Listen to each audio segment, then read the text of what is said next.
નમસ્કાર ગુજરાતવાસીઓ, ફરી એક વખત આપ સર્વે મિત્રોનું હાર્દિક સ્વાગત છે આજના તાજા અને નવા હવામાન સમાચારના વિડીયોની અંદર। આગામી 3 કલાક માટે ગુજરાતવાસીઓ થઈ જજો તૈયાર।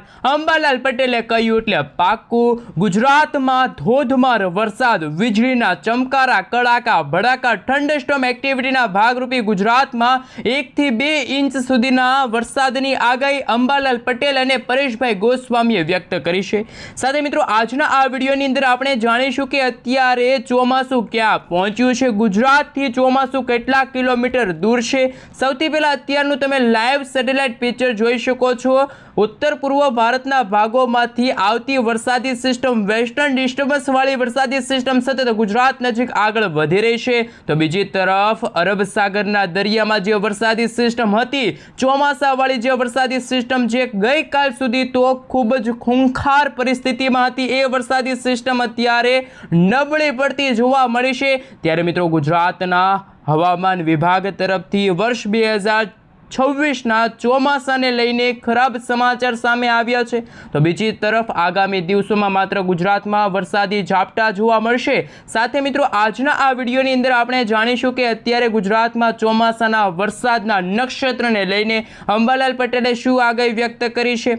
મિત્રો આપણે જણાવી દઈએ તો 8 જૂનથી મૃગશીર્ષ નક્ષત્રની છે એ શરૂઆત થઈ ગઈ છે અને આ નક્ષત્ર મિત્રો આગામી 22 જૂન સુધી છે એ ચાલુ રહેશે। ત્યાર પછી મિત્રો 23 તારીખથી ગુજરાતમાં ચોમાસાના બીજા નક્ષત્ર આદ્રા નક્ષત્રની શરૂઆત થતી જોવા મળવાની છે। ત્યારે હવામાન વિભાગના જણાવ્યા અનુસાર ગુજરાતમાં આ જૂન મહિનાના અંતિમ અઠવાડિયાની અંદર નૈઋત્યના ચોમાસાનું આગમન થતું જોવા મળવાનું છે। સાથે મિત્રો ગુજરાતના કયા કયા વિસ્તારની અંદર અત્યારે વાતાવરણમાં મોટા ફેરફારો જોવા મળ્યા છે।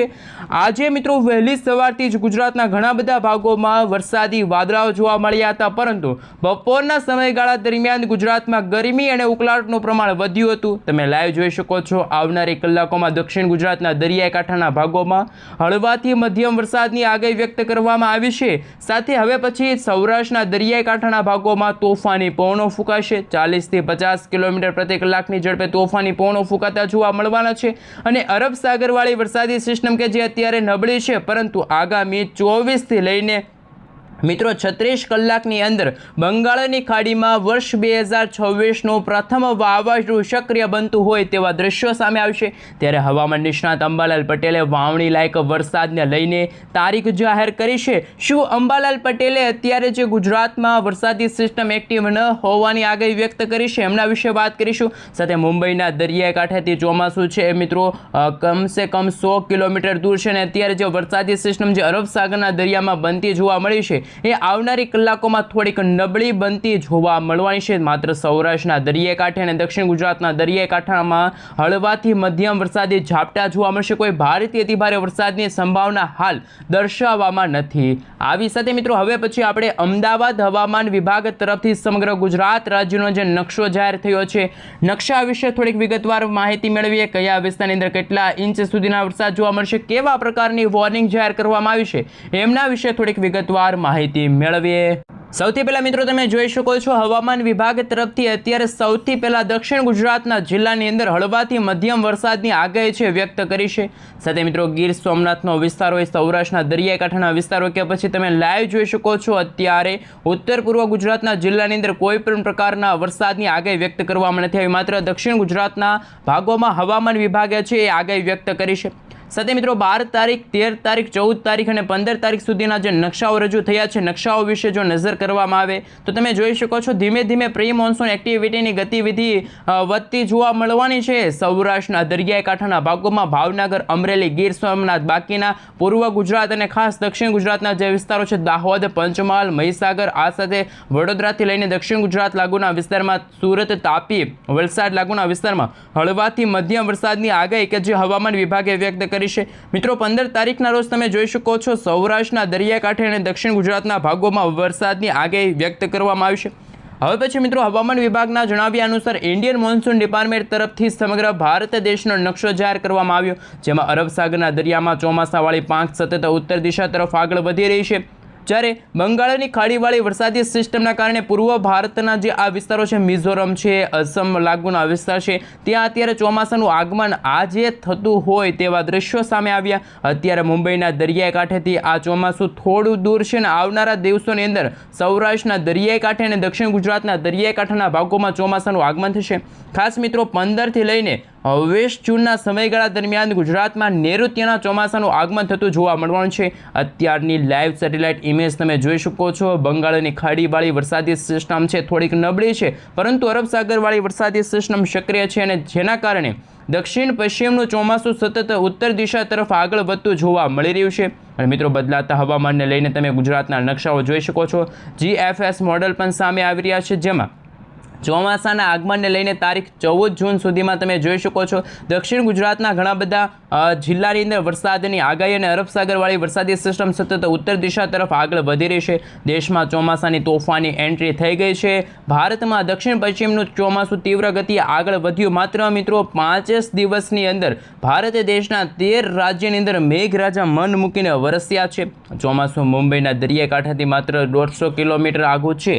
સાથે આગામી કલાકોમાં મુંબઈના દરિયા કાંઠે ચોમાસું પ્રવેશ કરી શકે છે. અને ગુજરાતમાં જો વાત કરીએ તો આજે બપોરના સમયગાળા દરમિયાન અમદાવાદમાં 42.2 ડિગ્રી સેલ્સિયસ સુધીનું તાપમાન જોવા મળ્યું હતું. અને જો નજર કરીએ હવામાન નિષ્ણાત એવા અથિલ્યા શેટ્ટીનું અનુમાન શું આવ્યું? ગુજરાતમાં 20 જૂન બાદ તો ચોમાસું વધુ સક્રિય થશે. હાલ તો વાવેતર ન કરવાની પણ સલાહ ખેડૂતોને આપવામાં આવી છે. અને મિત્રો આવનારા 2 દિવસની અંદર એટલે કે 24થી લઈને 48 કલાકની અંદર ગુજરાતના ઘણા બધા ભાગોમાં વાતાવરણ બિલકુલ ચોખ્ખું જોવા મળશે. ગરમી અને ઉકળાટના વાતાવરણ વચ્ચે વાદળછાયું વાતાવરણ જોવા મળશે. અને ચોમાસાના જે સૌથી મોટા સમાચાર સામે આવ્યા, ગુજરાતથી ચોમાસું 200થી લઈને 250 કિલોમીટર દૂર હોય તેવા હવામાન વિભાગના આંકડા સામે આવ્યા. અને આગામી 2 થી 3 દિવસની અંદર ગુજરાતમાં ચોમાસા જેવો વાતાવરણ જોવા મળશે તેવું પણ અત્યારે પૂર્વ અનુમાન છે જાહેર કરવામાં આવ્યું છે. સાથે અરબ સાગરના દરિયાની સાથે બંગાળની ખાડી પણ ફરી એકવાર સક્રિય બનતી હોય તેવા દ્રશ્યો સામે આવી રહ્યા છે.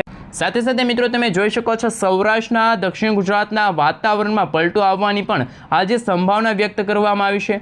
રેન ઠંડની આગાહી વ્યક્ત કરવામાં આવી છે. વીજળીના ચમકારા કડાકા ભડાકા સાથે સૌરાષ્ટ્ર રાજકોટ લાગુના વિસ્તાર આજુબાજુના ઘણા બધા જે ગ્રામીણ પંથકો છે ત્યાં વીજળીના ચમકારાની સાથે ધોધમાર વરસાદની આગાહી સામે આવી છે. ખાસ કરી મિત્રો ગુજરાતમાં આવનારા દિવસોમાં 25% સુધીના વિસ્તારોમાં છે એ હળવાથી મધ્યમ વરસાદી ઝાપટા જોવા મળશે. જસદણ છે, બોટાદ છે, સુરેન્દ્રનગર વચ્ચેના જે દરિયાઈ પટ્ટીના વિસ્તારો છે ત્યાં વરસાદની આગાહી થોડીક જોવા મળશે. અને મિત્રો આવનારા દિવસોની અંદર તમે જોઈ શકો છો દક્ષિણ ગુજરાતના જે દરિયાપટ્ટીના ભાગો છે, સૌરાષ્ટ્રના દરિયાકાંઠાના ભાગો છે, અમરેલી છે, આ સાથે મિત્રો બોટાદના ઘણા બધા વિસ્તારો છે ત્યાં વરસાદી વાદળાઓ છે જોવા મળવાના છે. પાલીતાણાથી લઈને અમરેલીના જે વિસ્તારો છે, જે ગ્રામીણ પંથકો છે, ગારિયાધારના વિસ્તાર છે, સોનગઢના વિસ્તારો છે, ભાવનગર, આ સાથે તમે જોઈ શકો છો જ્યાં દરિયાપટ્ટીના ભાગો છે ત્યાં આવનારી કલાકોમાં ગાજવીજ સાથે હળવાથી મધ્યમ વરસાદની આગાહી. અને મિત્રો 18 જૂનના રોજ તમે જોઈ શકો છો ચોમાસાનું આગમન થતું હોય તેવું વાતાવરણ ઉત્તર પૂર્વ ભારતના ભાગોથી વરસાદી સિસ્ટમ આગળ આવશે. સૌરાષ્ટ્રના ઘણા બધા ભાગોમાં હળવાથી મધ્યમ વરસાદની આગાહી અને વરસાદી વાદળાઓ છે બનતા જોવા મળવાના છે. વરસાદની સંભાવના છે મિત્રો આજે જાહેર કરવામાં આવી છે. તમે લાઈવ જોઈ શકો છો. દક્ષિણ ગુજરાતના વાતાવરણની અંદર નજર કરી શકો છો. ખાસ કરીને મિત્રો અરબ સાગરવાળી વરસાદી સિસ્ટમ મજબૂત નથી બનવાની, પરંતુ ચોમાસું ઉત્તર દિશા તરફ આગળ આવશે અને બંગાળની ખાડીમાં લો પ્રેશર સિસ્ટમ અત્યારે સક્રિય થતી જોવા મળવાની છે. તાપી છે, નર્મદાના જે વિસ્તારો છે ત્યાં પણ નદી નાળાઓ છલકાતા જોવા મળવાના છે. વર્ષ 2026નું ચોમાસું પરેશભાઈ ગોસ્વામીના જણાવ્યા અનુસાર ખૂબ જ સારું રહેવાનું છે. હવે પછી મિત્રો તમે જોઈ શકો છો ગીર સોમનાથના જે વિસ્તારો છે, વેરાવળ છે, આ સાથે હવે પછી જૂનાગઢના વિસ્તાર છે, કેશોદ છે, આ સાથે માધવપુરના જે વિસ્તારો છે અને ગ્રામીણ પંથકોમાં તમે જોઈ શકો છો પોરબંદરના વિસ્તાર છે, દ્વારકા છે, જે દ્વારકાના પટ્ટીના જે વિસ્તારો છે, સાથે મિત્રો વાતાવરણમાં પશ્ચિમી કચ્છના જે દરિયાઈ કાંઠાના ભાગો છે તમામ વિસ્તારની અંદર આજે વાદળ છવાયું વાતાવરણ જોવા મળશે ને કેટલાક વિસ્તારોમાં તો મિત્રો વાદળ છવાયા વાતાવરણ વચ્ચે હળવાથી મધ્યમ વરસાદી ઝાપટા પણ જોવા મળવાના છે. આકાશમાંથી મિત્રો વરસાદી વીજ ગર્જના થતી જોવા મળવાની છે. હવે પછીના દિવસોની અંદર આજે રાત્રિના સમયગાળા દરમિયાન પણ મિત્રો ગુજરાતમાં હળવાથી મધ્યમ વરસાદની શક્યતા છે. મુંબઈના જે દરિયાઈ કાંઠાના ભાગોમાં પણ વરસાદની સંભાવના રહેશે. મહારાષ્ટ્રના જે વિસ્તારો છે ત્યાં પણ હળવાથી મધ્યમ વરસાદ અને સાયક્લોનિક સર્ક્યુલેશન અને અત્યારનું તમે લાઈવ સેટેલાઇટ પિક્ચર જોઈ શકો છો. આજે રાત્રિના સમયગાળા દરમિયાન વાતાવરણમાં મોટો પલટો આવશે. અરબ સાગરવાળી વરસાદી સિસ્ટમ ઉત્તર દિશા તરફ પણ ગતિ કરતી જોવા મળવાની છે. બંગાળની ખાડીમાં જે લો પ્રેશર સિસ્ટમ છે એ આવનારા દિવસોમાં વેલમાર્ક લો પ્રેશર, ત્યાર પછી ડિપ્રેશન, ત્યાર પછી ડીપ ડિપ્રેશનના એરિયાની અંદર કન્વર્ટ થશે. આ સાથે અત્યારે સેટેલાઇટ પિક્ચરના માધ્યમથી તમે જોઈ શકો છો ગુજરાતમાં વાદળછવાયું વાતાવરણ. મહારાષ્ટ્રના દરિયાઈ કાંઠાના ભાગોમાં પણ હળવાથી મધ્યમ વરસાદ. અરબી સમુદ્રના દરિયાઈ કાંઠાના ભાગોમાં થંડરસ્ટોર્મ એક્ટિવિટીના ભાગરૂપે વરસાદની શક્યતા છે. મ્યાનમારના જે વિસ્તારો છે તમે જોઈ શકો છો. બંગાળની ખાડીના જે દરિયાઈ કાંઠાનો વિસ્તાર છે ત્યાં 80 થી લઈને 90 કિલોમીટર પ્રતિ કલાકની ઝડપે તોફાની પવનો ફૂંકાતા હોય તેવા દ્રશ્યો પણ સામે આવી રહ્યા છે. એટલે કે બદલાતા વાતાવરણને લઈને મિત્રો હવામાન નિષ્ણાતો દ્વારા નક્ષત્રને લઈને પણ આગાહીઓ છે